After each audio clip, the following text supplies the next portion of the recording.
At least 200 houses near the National Heroes Acre, including 2 luxury mansions, face imminent demolition after being deemed illegally constructed on land reserved for the long-planned Harare Drive expansion project. Sana pana mashoko vanhu vakuya vachisangana neshoko vachinzi dzimba dzinosvika 200 pamwechete nemamansions maviri zvoda kuparadzwa nevakomana veHarare City Council. Sana pana mashoko abudanirwa pana bva subscribe like on the bell kuti mna munhu amubudanirwa muchinzi the city of Harare maintains that Harare Drive was originally designed as a circular route encircling the city, and its planned expansion remains unchanged.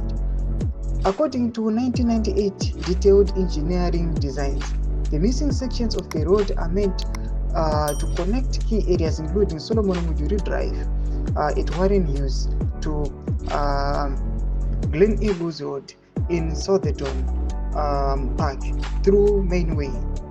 The looming demolitions are the latest in a series of crackdowns on illegal settlements in Harare, a city that has struggled for decades with unauthorized land occupations. Over the years, the capital has witnessed several large-scale demolitions as authorities seek to enforce urban planning laws. Some of the most significant demolitions include Operation Mrambachina in 2005, Chitungwiza and Harare South Eviction 2014 and 2015, Udiriro demolitions in 2020, Melfort and Caledonia 2023.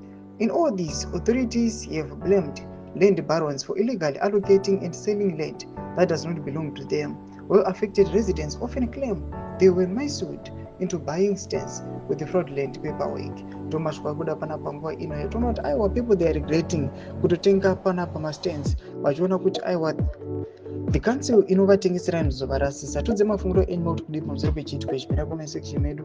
Mafunguro enyu musana subscribe like, turn on the bell icon.